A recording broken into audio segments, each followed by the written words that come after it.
खूंटी पर हार टंगा देखकर लकड़हारे को बुलाकर क्षमा मांगी तथा राजा के योग्य सुंदर वस्त्र आभूषण भेंट कर उसे विदा किया। गुरुदेव की आज्ञा अनुसार राजा अपने नगर को चले दिया। राजा जब नगर के निकट पहुंचा तो उसे बड़ी आश्चर्य हुआ। नगर में पहले से अधिक बाग, तालाब और कुएं तथा बहुत सी धर्मशालाएं, मंदिर आदि बने हुए थे। राजा ने पूछा कि ये किसका बाग और धर्मशाला है। तब नगर के सब लोग कहने लगे, ये सब रानी और दासी द्वारा बनाया गया है। राजा को आश्चर्य हुआ और गुस्सा भी आया। जब रानी ने खबर सुनी कि राजा आ रहे हैं तो उसने अपनी दासी से कहा, हे दासी, देख राजा हमको कितनी बुरी हालत में छोड़ गए थे। वे हमारी ऐसी हालत देखकर लौट ना जाए, इसलिए तो दरवाजे पर खड़ी हो जा। रानी की आज्ञा अनुसार दासी दरवाजे पर खड़ी हो गई। जब राजा आए तो उन्हें अपने साथ लिवा लाई। राजा ने क्रोध करके अपनी तलवार निकाली और रानी से पूछने लगा, बताओ ये धन तुम्हें कैसे प्राप्त हुआ है। तब रानी ने बतलाया, हमें ये सब धन बृहस्पति देव के व्रत के प्रभाव से प्राप्त हुआ है। राजा ने तब निश्चय किया कि 7 रोज बाद तो सभी बृहस्पति देव का पूजन करते हैं, परंतु मैं रोजाना दिन में 3 बार कथा कहा करूँगा तथा रोज व्रत किया करूँगा। अब हर समय राजा के दुपट्टे में चने की दाल बांधी रहती तथा दिन में 3 बार कथा कहता। एक रोज राजा ने विचार किया कि अपनी बहन के यहाँ हो आवे। इस तरह का निश्चय कर राजा घोड़े पर सवार हो अपनी बहन के यहाँ चल दिया। मार्ग पे उसने देखा कि कुछ आदमी एक मुर्दे को लिए जा रहे हैं। उन्हें रोककर राजा ने कहा, अरे भैया, मेरे बृहस्पतिवार की कथा सुन लो। वे बोले, लो हमारा तो आदमी ही मर गया है, इसको अपनी कथा की पड़ी है। परंतु कुछ आदमी बोले, अच्छा कहो तुम, हम तुम्हारी कथा भी सुनेंगे। राजा ने डाल निकाली और कथा कहने शुरू कर दिया। जब कथा आधी हुई तो मुर्दा हिलने लगा और जब कथा समाप्त हुई तो राम राम करते हुए वो मुर्दा खड़ा हो गया। राजा आगे बढ़ा। उसे चलते चलते शाम हो गया। आगे मार्ग में उसे एक किसान खेत में हल चलाता हुआ मिला। राजा उससे बोले, अरे भैया, तुम मेरी बृहस्पतिवार की कथा सुन लो। किसान बोले, जब तक मैं तेरी कथा सुनूंगा तब तक 4 हड़िया जोत लूंगा। जा अपनी कथा किसी और को सुनाना। राजा आगे चलने लगा। राजा के हटते ही बैल पछाड़ खाकर गिर गया। किसान के पेट में बहुत जोरों से दर्द होने लगा। उसी समय किसान की पत्नी रोटी लेकर आई। उसने जब ये देखा तो उसने पुत्र से जब हाल पूछा। बेटे ने सभी हाल बता दिया। बुढ़िया दौड़ी दौड़ी उस घुड़सवार के पास आई और उससे बोली, मैं तेरी कथा सुनूंगी, तू अपनी कथा मेरे खेत पर ही चलकर कहना।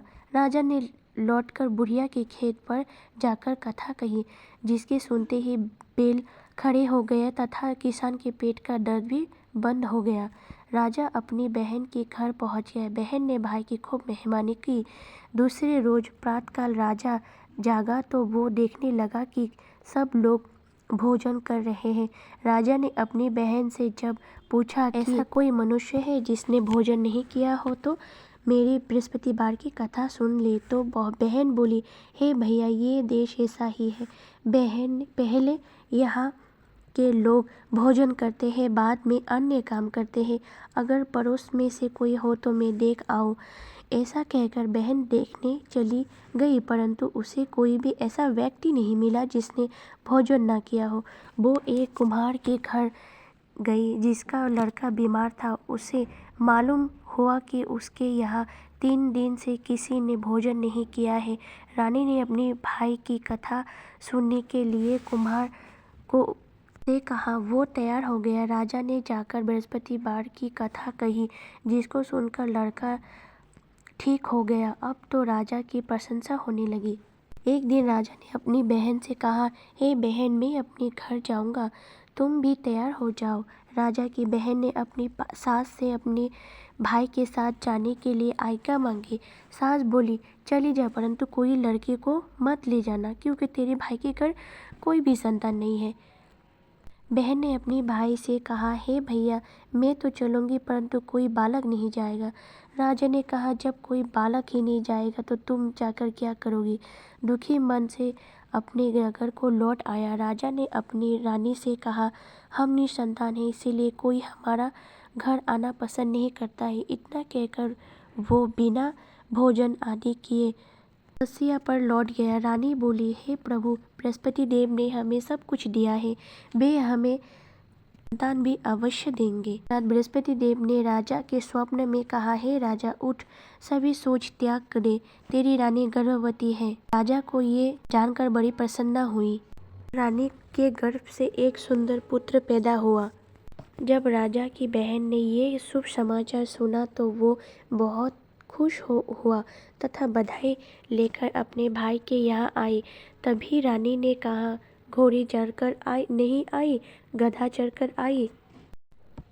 राजा की बहन बोली, भाई, मैं इस प्रकार ना कहती तो तुम्हें औलाद कैसे मिलती? बृहस्पति देव ऐसा ही है, जिसके मन में जो मनोकामना रहती है वो सभी को पूर्ण करते हैं। जो सद्भावना पूर्वक बृहस्पतिवार का व्रत करता है एवं पढ़ता है अथवा सुनता है और दूसरों को सुनाता है, बृहस्पति देव उसकी सभी मनोकामना पूर्ण करती है। बृहस्पति देव उनकी सदैव रक्षा करते हैं। जो संसार में सद्भावना वो सच्चे हृदय से बृहस्पति देव का पूजन करता है, उनकी सभी मनोकामना उसी प्रकार पूर्ण होती है जैसे रानी और राजा ने बृहस्पति देव की कथा का गुणगान किया। उनकी सभी इच्छाएं बृहस्पति देव ने पूर्ण की। मनुष्यों को हृदय से उनका मनन करते हुए जयकारा करना चाहिए। बृहस्पति भगवान की जय। आइए आरती सुनते हैं। जय जगदीश हरे, स्वामी जय जगदीश हरे। भक्त जनों के संकट, दास जनों के संकट, स्खन में दूर करे। ओम जय जगदीश हरे। जो धावे फल पावे, दुख बिन से मन का। सुख संपत्ति घर आवे, कष्ट मिटे तन का। ओम जय जगदीश हरे। स्वामी जय जगदीश हरे। मात पिता तुम मेरे, शरण गहु में किसकी। तुम बिन और न दूजा, आस करूँ मैं किसकी। ओम जय जगदीश हरे। स्वामी जय जगदीश हरे। पूर्ण परमात्मा तुम अंतर्यामी, पर ब्रह्मा परमेश्वर तुम सबके स्वामी। ओम जय जगदीश हरे। स्वामी जय जगदीश हरे। करुणा के सागर तुम पालन करता, मैं मूर्ख खल कामी कृपा करो भरता। ओम जय जगदीश हरे। स्वामी जय जगदीश हरे। तुम हो एक अगोचर, सबके प्राणपति। किस विधि मिलूं दयामय, तुमको मैं कुमति। ओम जय जगदीश हरे। स्वामी जय जगदीश हरे। दीन बंधु दुख हरता, तुम रक्षक मेरे। करुणा हस्त उठाओ, द्वारे पड़ा तेरे। ओम जय जगदीश हरे। स्वामी जय जगदीश हरे। जय विकार मिटाओ, पाप हरो देवा। श्रद्धा भक्ति बढ़ाओ, संतन की सेवा। ओम जय जगदीश हरे। स्वामी जय जगदीश हरे। ओम जय जगदीश हरे। स्वामी जय जगदीश हरे।